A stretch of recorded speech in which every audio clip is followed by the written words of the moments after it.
Welcome to Upgrade. I'm your host, Frank the Tank, and today we're going to bring a Precision 5540.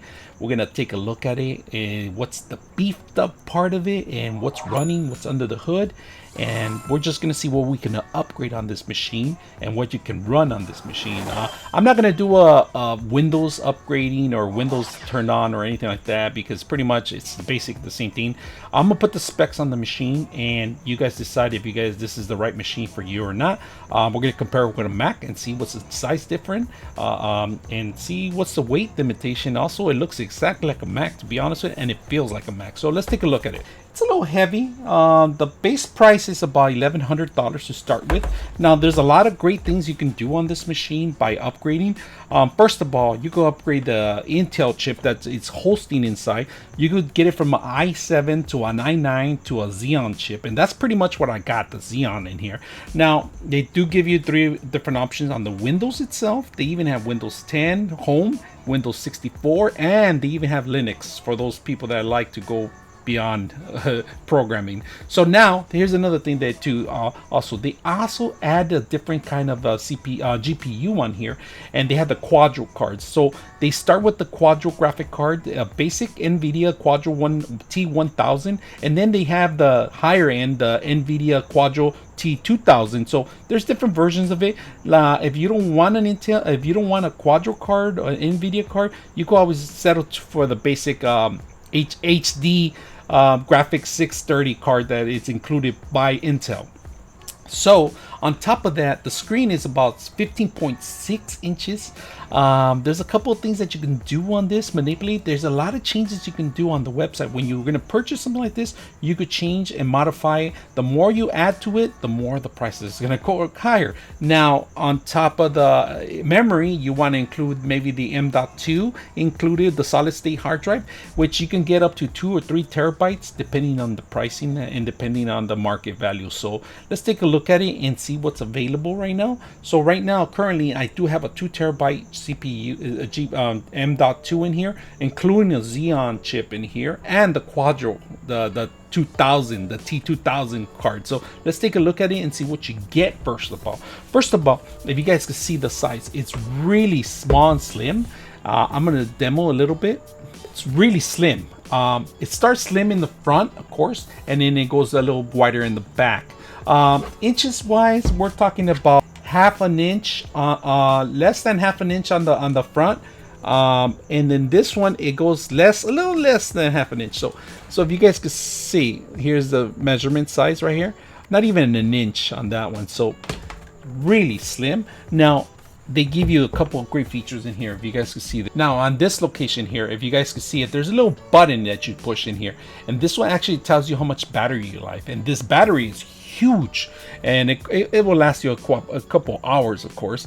It has a lock in here, a 3.1 USB, and then a card reader, the SD card reader, if you can see that. Now there's nothing in the back because it's meant for the vents. If you guys can see, this is where the hot air comes out of it. It sucks in the air from the bottom and it pulls it out to the back. We'll pull it to the other side. On this side, there's a couple other items you can do. Another USB right here, and then they give you an old HDMI. Of course, you know, people are still using HDMI, so they're gonna add it completely so you could use it with your monitor. And on top of that, they give you a Type C USB.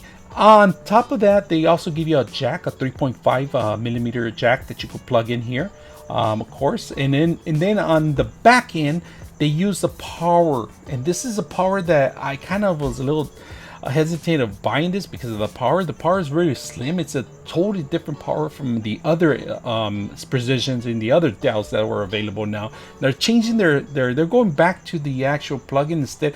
They were starting to head to the Type C connection and powering everything through there, but I don't know what happened at the end. They changed it back, but you can still probably charge it from the Type C because it does have the charging area right here. But recommendation is just use the power cord that it was available with.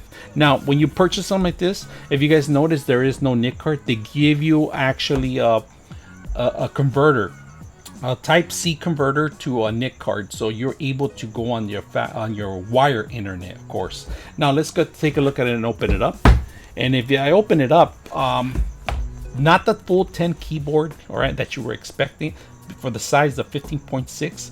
It's really slim, but if you guys could see the window itself, it's really thin through the edges, of course. And one thing that you're going to notice, that the camera's not available on the top, but it's available on the bottom. Now, this is a feature that I didn't like, because basically you have to mess around with the screen to adjust it to your view. Now, the audio is also controlled through here. The mic, there's a mic in there, and there's a camera in there. And of course, people tend to block these things out, and at the same time, what the problem is that when they're blocking them out, they're also blocking their mic out too. So that's one feature that I didn't like the camera to be out there, but it's something that they're going with it now. Now, if you can notice, it's not a 10 keyboard, it's full keyboard. The touchpad is a lot different, smoother. This looks like pretty much carbon fiber, but it's not. It's a rubber base in here. It's for a lot of pressure, a lot of movement. It's pretty soft as it is. And of course, we have the Xeon logo, the Xeon chip that we have, the power button in here, and pretty much all the function keys that you're going to find everywhere else. Now, one of the great things I like about this monitor is that it's freaking clear. I mean, I've seen an older version compared to this one. It's a lot sharper. I don't know if it has to do with the Quadro card that's built in here, but it's a lot sharper than other machines I've seen so far. I like the weight of it. It reminds me of a MacBook Pro. It's the same features. It's aluminum base all over the back and front, and of course they give you a little cover, and this is where you actually find your service tag number. If you open this up, you actually find all the information in there, and actually 2 more screws are located in the bottom. Those are the screws that are actually holding the keyboard if you ever want to upgrade or change the keyboard, which you cannot upgrade the keyboard, but if among functions, you can always replace it from the removing those 2 screws, of course. And the keyboard's embedded within the system, but it's a little difficult. You have to actually have some tools, of course, on hand before you remove that stuff. But that's another feature. That's another show. We can do that some other time. But let's compare this one with a MacBook. All right, so here's a MacBook on top of it. They're about the same exact size. I'm putting the MacBook right over it, if you see it. Right over the system, same exact size. Now the MacBook's a little heavier on the weight size, but the MacBook doesn't have, it's not slimmer in the front. If you guys can see it, I'm gonna put them side by side together here. This is the MacBook right here, if you can see it. Mac's a little heavier, a little thicker too, and the actual precision is a lot slimmer. It's slimmer in the front, and then it gets a little thicker, as thick as the MacBook from the end. So both of them compare. The MacBook's a little larger. I'm going to compare it right here on the side. It's not that much features that are larger. It's just a little, maybe less than a couple centimeters off, but they have the same screen size. But this is a lot more powerful than the MacBook. It has more functions, more memory, more space, of course, and you can do a lot more things because it's Windows space, of course, compared to a Mac. Now, this MacBook is a lot heavier. We're talking about maybe another pound on top of this machine, but the features that it brings into the system, it's a lot different, of course, because we're talking about Mac OS and compared to Windows 10.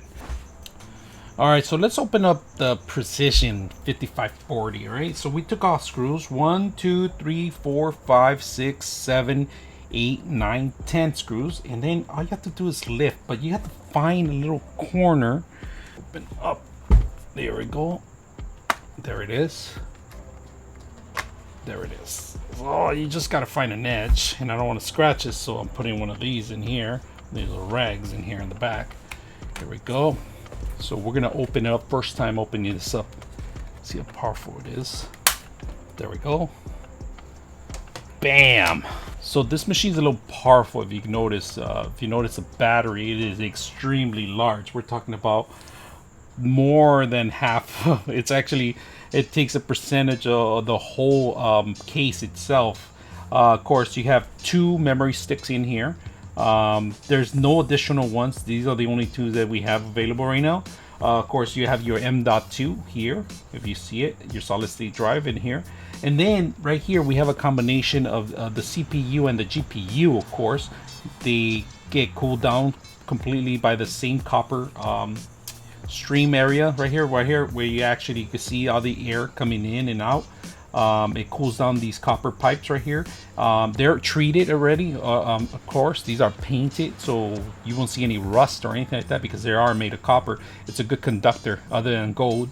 So that's why a lot of parts are made of gold to conduct stuff, like the CPU and GPU. They have they're encoded in gold. They're not fully solid gold, all right? So these things get cooled down here. The GPU and the CPU, they both have the same cooling vents. They both share the cooling vents, of course. And then if you can see the only thing you could upgrade here is a couple of things that you can see. You could upgrade the M.2, which is located way here in this corner. This is the only thing that you could upgrade besides the memory, of course. And then if you want, down the line, you could replace the battery. So the battery is easy to replace. If you guys could see, it has a couple of screws, and they even marked them clearly here. 1, 2, 3, 4, 5, 6, 7. So the battery could be completely, and it even tells you here, disconnect the battery before so you have to disconnect the battery first before you upgrade the battery. So battery's replaceable, and of course there's two more connections here on this side if you guys can see it. These are the actual power connections that tie in. So this is where you actually disconnect the actual battery. Once you disconnect the battery, you're in business. You know, it's easy to remove it. The screws pick up, and of course there's adhesive underneath of it, so you got to make sure that be careful not to bend the battery.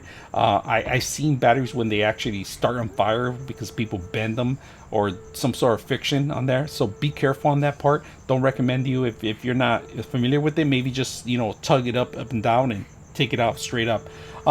Memory, like I said, memory could be replaced easy. There's these two little metal pieces here that you push aside, and the memory comes out. And these are, it tells you DDR4 supported only, all right? So these are the type of memory you buy. And of course, these are the 2600. They could be higher than that. This is 16 gigs, so 16, 16, 32. To put them back down, you push them, it's straight down. Make sure that you don't see the copper. See, if you see the copper here, that's a no-no. So you got to make sure you don't see the copper. Once you don't see the copper, it's not that much pressure, right? All you got to do is push it down, and that's it. It locks in. So right now, currently, we have the system running up, a couple of models that I have, and we're going to do some demos down the line. We're going to do some testing out with this machine, of course, too. And I'm going to put some of the information here. Like I said, there's only 3 parts that you can completely replace. 4, actually, if you're going to include the NIC card. This is the wireless card, and this is 1, 2, 3, and 4 items that you could replace and upgrade on down the line. So the only thing that I consider upgrading down the line maybe your memory, and then maybe upgrade to a higher, maybe more. You want to see more stuff in here, and you want to run more software. You're gonna have to upgrade your M.2 from a 1 terabyte to 2, maybe down the line 5 if it gets cheaper, you know. And who knows, down the line they might change the whole system itself, and it might not even be M.2 down the line. It could be something different, but right now currently what we have in stage is M.2, and you could purchase even faster versions of the M.2, so that's available. And like I said, not that much stuff you can upgrade on this system. Really heavy because of the metallic stuff, but it's durable, and compared to a Mac, it's actually smaller. I like it. So, well, I would say this machine is a all-around good machine. I mean, you could use it for school, gaming, a lot of programming, and also 3-dimensional architectural and BIM development. This is pretty much a heavy-duty machine for rendering. A lot of people buy these machines for other reasons, for school reasons, but if I recommend you, if you're gonna go for school most amount, I wouldn't recommend you putting a Xeon chip or Quadro card in there, you know. But if you're gonna use it for gaming, BIM development, and other stuff, this is a great machine. And then if you add the Quadro card, you can do a lot more. Now the Quadro card is 4 gig memory card that's included in here, that you have to include. The base model does not have it. You have to add it in there, and of course the more features you add to it, the more the cost is going to go higher. But this machine has been it's been trimmed down so much from the first precision that is down to this model, and this model is going to getting slimmer and smaller. Of course, the heavy weight that you're going to add on this one is pretty much the aluminum base, and that's keeping it down from the heavy weight. For traveling purposes, this is a lot better than the old Precision. I mean, even down to the actual power adapter is slimmed down too, and a lot slimmer, of course, you know, than the last ones. Now, power wise, if you're going to be rendering, you got to make sure you plug this in to make sure that it doesn't overheat. If you unplug it, you're gonna run a less GPU and CPU, so you gotta make sure you plug it in. Other than that, like the machine all around. If you guys have any questions or any comments, let me know. I'm your host, Frank the Tank, and we are out.